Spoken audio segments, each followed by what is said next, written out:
morning, Roger. See, there's the hose down there, up here. It has an excess of very, very long.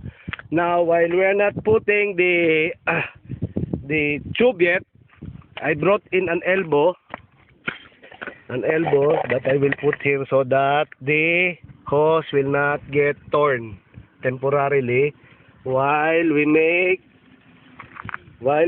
the hole here, so we can start pumping.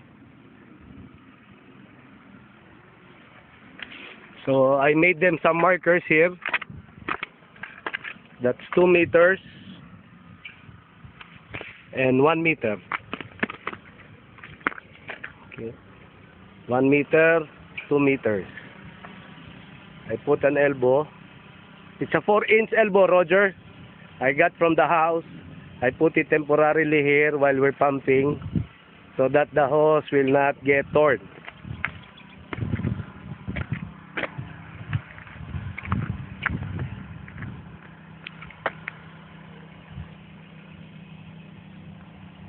I'll shut it off first. I'll open this when we start pumping the water. We're still running the... here it is. Okay.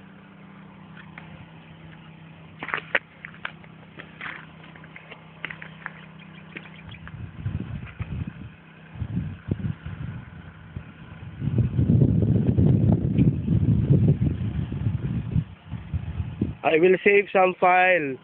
I will put this on in a while, huh? Okay.